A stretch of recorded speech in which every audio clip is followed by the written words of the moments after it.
নামনি অসমত এটা বিশেষ উৎসৱ পালন কৰা হয় আৰু এই উৎসৱটোৰ নাম হয়তো বহুতে গম নাপায়। উৎসৱটো হৈছে ভঠলি।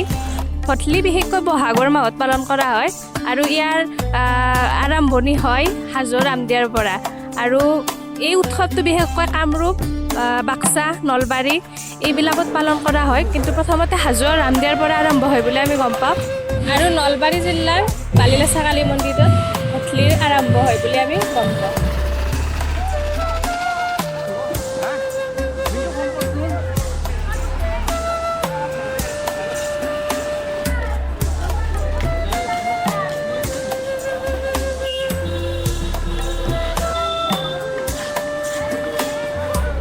আৰু ভঠেলি উৎসৱটো বিশেষকৈ আমাৰ হিন্দু ধৰ্মৰ এইটো আছে যে আমি গছক পূজা কৰোঁ। ধৰক কাতি বিহুত আমি পূজা কৰোঁ তুলসী গছক, আৰু তেনেদৰে মানে এই ভঠলিটোতো আমি বাঁহ গছক পূজা কৰা হয়। বিশেষকৈ বাঁহ গছক দেৱতাক জ্ঞান কৰি তাত পূজা কৰা হয়।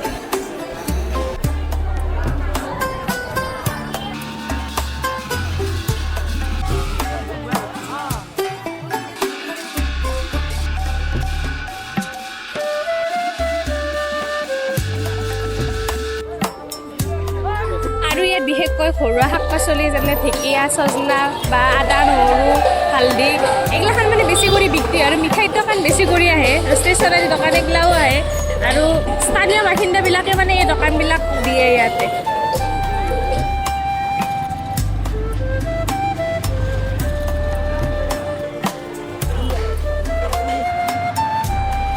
আৰু মই কৈছিলোঁ যি ধৰক ভঠলিটোত বাঁহক পূজা কৰোঁ আমি, আৰু সেই বাঁহডাল হৈছে সেইডাল বাঁহ।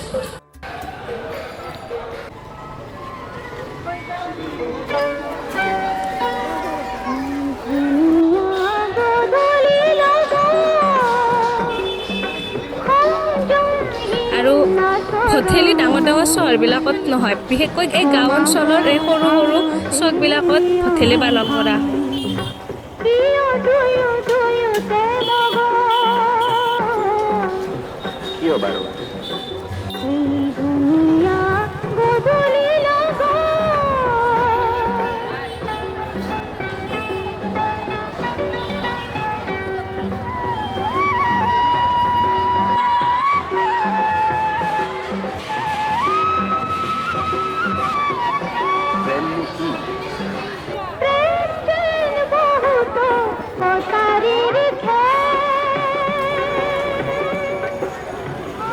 আৰু মানে কি হয়, প্ৰত্যেকবাৰ ভঠলিত মানে ধুমুহা আহে, এতিয়া মানে চিকিমিকি দি আছে, বৰষুণ আহিব, এইটো মানে নিয়মে আৰু।